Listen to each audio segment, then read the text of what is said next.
17 oktyabr kuni Norvegiya parlamentida Uyg'ur irqiy qirg'inchiligini anglatish guvohlik yig'ini o'tkazildi. Yig'inda Sayragul Savutbay, Qalbinur Sidiq, Gulbar Xativaji va Umar Bakali qatorliq lager shohidlari ayrim-ayrim guvohlik berdi. Shuning bilan bir vaqtda parlamentning oldida qattiq sovuq qarmasdan Norvegiyada yashayotgan yuzlagan Uyg'urlar guvohlik rasmlarini hamda Sharq Turkiston bayroqlarini ko'tarib zolim Xitoyning irqiy qirg'inchiligiga qarshi namoyish qildi. Xitoy Kommunistik Partiyasining 20. navbatlik mamlakatlik qurultiyi 16 oktyabr Beyjingda ochildi. Xitoy Kompartiyasining raisi Shi Jinping boshlamchilik bilan Markaziy komitetga vakolatan xizmat doklatiini berdi va Jungo uslubini zamonaviylashtirishning yangi planini tushundirdi. Sirtdagi tahlilchilar Shi Jinpingning Xitoy tarixida ko'rilib bo'lmagan 3-qaror qayta saylimida g'alaba qilgan taqdirdami, yana Xitoy duch kelayotgan 5 cho'ng qiyinchilikdan qutula olmaydi. Yana oila va savdo ishonchining yimirilishi, nol siyosatining iqtisodga qattiq zarba berishi, uy-mulk bozori krizisiga duch kelishi, texnik shirkatlarni bostirishdan keyingi ishchi xizmatchilarni qisqartish, pul muomala sistemasining ojizlishi qatorliqlar degan. Bloombergning tahlilida Xitoy oila va savdo ishonchining yimirilishi asosligi Shi Jinpingning tozalash siyosatining natijasi ekan. Mablag' solg'uvchilar va umidsizlangan Xitoy fuqarolari 20-qurultaydan keyin partiyaning tozalash siyosatini biroz bo'shatishni umid qilganligini, ammo Reuters agentligi tahlilchilarining so'zini naql keltirib, 20-qurultay iqtisodni bevosita yoki ko'rinarli jonlantirish uchun hech qanday siyosatni o'ttirib qo'ymasligi mumkin degan. O'tgan 2 yilda Xitoyning nazorat qilib boshqarish tarmoqlari texnik shirkatlarga bir qator zarba berib, texnik shirkatlarda xodim qisqartish to'lqinini qo'zg'agan va yoshlarning ishsizligi tarixdagi eng yuqori rekordni yaratgan. Shuning bilan bir vaqtda Xitoy pul muomala sistemasida misli ko'rilmagan krizis yuz bergan. Xitoy Kompartiyasining 16 oktyabr boshlangan 20-qurultayida Shi Jinping doklad berib, o'tgan 5 yillik atalmış muvaffaqiyatlarini xulosalab, kelgusi 5 yillik planini sharhlagan. U Xitoyning qat'iy strategik irodani saqlab, jangovarlikni namoyon qilganligini, uning zamonaviylashishi insoniyatga taraqqiyot model sunganligini, yuqumga taqobil turishda iqtisodiy va ijtimoiy taraqqiyotga ilhom beradigan muvaffaqiyatlarga erishganligini bildirgan.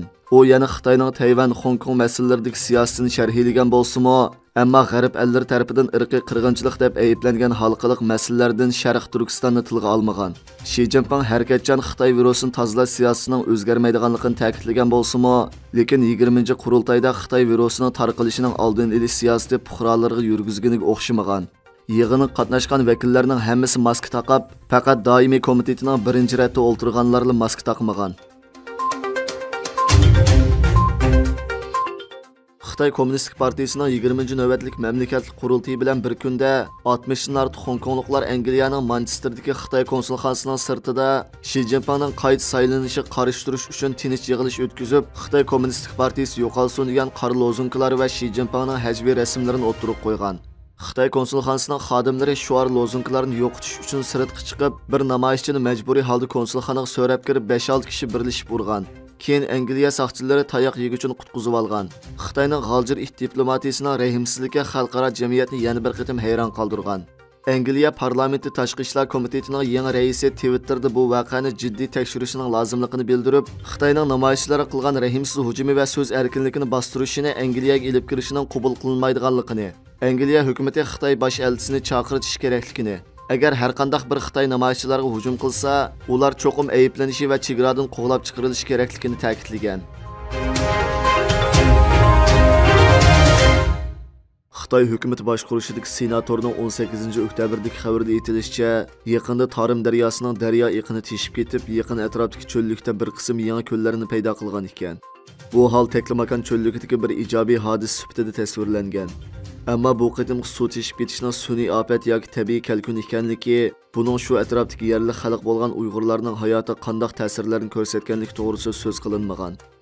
Xitoy hukumati izchil Xitoy o'lkalaridagi nopos ortib ketishdan kelib chiqayotgan bir qator ijtimoiy masalalarni Sharq Turkiston nopos yutkash orqali hal qilishga urinib kelayotgan bo'lsa-mu, bu joyda yetarli suv manbasining bo'lmasligi tufaylidan biroqli g'oyat zo'r sonda nopos ko'chirishga amalsiz qilayotgan edi.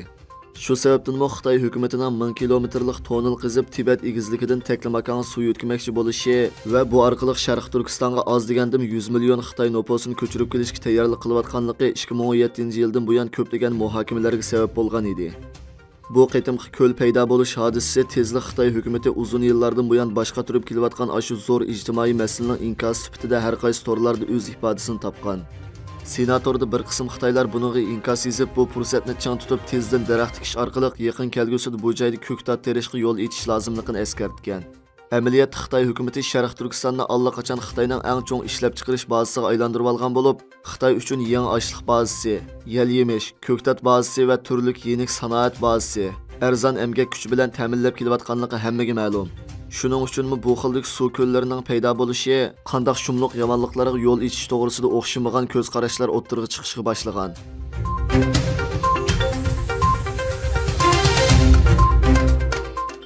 Germaniya axborot rahbarlari 18-oktyabr kuni o'tkazilgan qurultayning isbot anglash yig'inida qatnashib, Xitoy kompartiyasining tahdidi haqida ogohlantirdi. 2 kun ilgari Angliyaning Xitoyda bo'lgan siyosatining rasmiy holda o'zgarganligini, Xitoyni tahdid deb qaraydiganlik to'g'risida xabar tarqalgan. Shuning bilan bir vaqtda Yevropa ittifoqiga a'zo 27 davlatning rahbarlari 20-oktyabr kuni boshliqlar yig'ini ichib Xitoy masalasini munozir qilmoqchi bo'lgan. Angliya pul muomala vaqtgisining xabariga qaraganda, Yevropa ittifoqi a'zo davlatlarining diplomatik organlari yozgan 5 betlik dokladda Yevropa ittifoqining Amerika bilan texmi qo'yiq hamkorlashishi va Xitoy qarta qattiq pozitsiya tutishi tavsiya qilingan bo'lib, Xitoyni to'liq raqobatchi deb qaraydiganligi bildirilgan. Xitoyning davlat ig'dorchiligidagi Costco Toshport cheklik shirkati Germaniyaning Hamburg terminalining 35% payini setib olmoqchi bo'lgan. Ammo bu Germaniya federativ hukumat ishidagi fikr o'xshamaslik sababidan vaqtliq to'xtatilgan. Germaniya Federatsiya axborot idorasining boshlig'i Karl isbot anglash yig'inida Germaniya jamiyatida yanada Xitoy kompartiyasi to'g'risida ba'zi sodda fikrlarda bo'layotganligini, Xitoyning muhim ul asliyalarga solgan mablag'iga ehtiyotchanlik bilan qarab muomala qilish kerakligini ogohlantirdi. Chunki Xitoy kompartiyasi Germaniyaning muhim ul asliyalaridagi paydan foydalanib, ma'lum bir razil siyosiy nishonni amalga oshirish mumkinligini ta'kidlagan.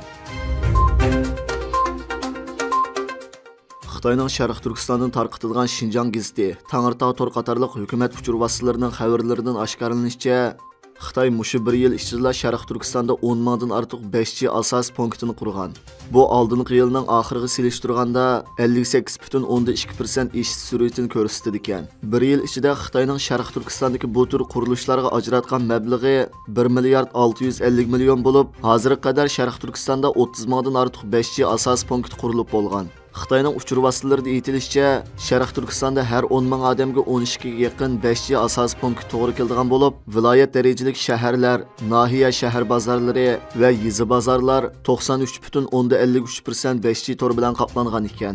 Insoniyat yuqori fan texnik sohasidagi 5chi insonlarning o'zaro munosabati, kishilarning dunyo va shay'lar o'ttirisidagi bog'lanishini ishga oshirib, yiroqdan davolash, aqli iqtidorni kuchaytirish qatorliq har xil sohalarda qo'llanishchan programmaga aylanib, insoniyat jamiyati yangi va aqliy o'zgarishlarni ilib kelmoqda. 5chi texnikalarni demokratik erkin davlatlarda kishilarning turmush sifatini, uchur aloqaning unumini, kasblar taraqqiyotini o'stirish uchun qo'llanayotgan bo'lsa, Xitoy hukumatı uchun insonlarni, bo'libmi Uyg'urlarni kontrol qilish uchun qo'llanayotganligi xalqaro andish qo'zg'ayotgan tarafidir. Mukammal soqchi davlati nomli kitobi orqali Xitoyning butun Sharq Turkistonni yuqori texnikalik kuzatish uskunalari orqali usti ochiq turmaga aylantirganligini statistikalik ma'lumotlar, ko'p taraflamalik dalillar va o'tkir analizlar orqali yo'ritib bergan. Muntazam holda Xitoy hukumatining Sharq Turkistondagi ta'qib sistemasini tadqiq qilib kelayotgan Amerikadagi Lincoln aqllar ambirining yuqori texnika mutaxassisi Jeffrey Kayin bu qadar 5chi punktlarni qurish Xitoy hukumatining yadimi ilgirlagan holda yangi texnik taraqqiyotidan foydalanib Sharq Turkistondagi Uyg'urlarni kontrol qilishni favqulodda holda kuchaytirayotganligining yana bir isboti degan. Butun Sharq Turkistonda lager sistemasini barliqqa keltirgan bir vaqtda yana yuqori texnikalik ta'qib uskunalarini zo'r mablag' va kuch bilan taraqqiy qildirayotgan Xitoy hukumati yana 5chi torning nahiya va yezi bozorlarga bo'lgan qoplanish doirasini texmi cho'nglashtirmoqchi bo'lib, butun nahiyalarda raqamlik Sharq Turkiston planini mustahkamlamoqchi ekan.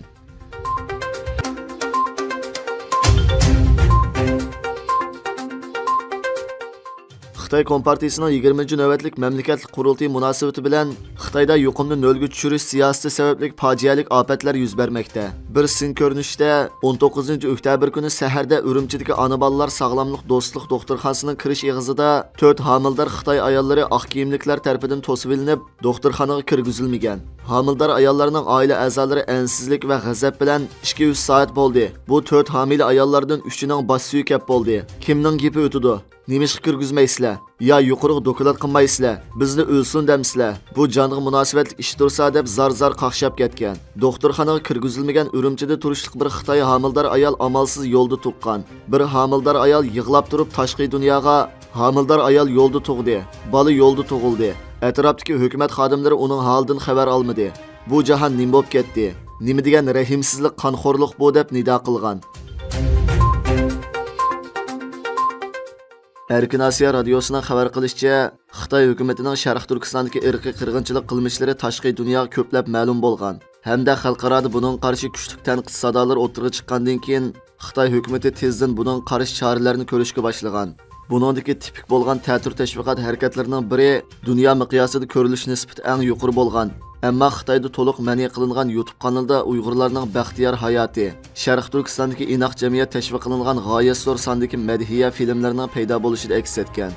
20 oktyabr kuni Avstraliya strategiyalik siyosat instituti tayyorlab chiqqan bu haqdagi zo'r hajmlik doklad e'lon qilinib, Xitoy hukumatining Uyg'urlar haqidagi tashviqot urushida qanday vositalarni qo'llanganligi, buning xalqaroga bo'lgan ta'siri hamda ijtimoiy taratqularni janggoh qilgan bu tashviqot urushining xalqaroda ming'yushni qanday amalga oshirganligi tafsili bayon qilingan.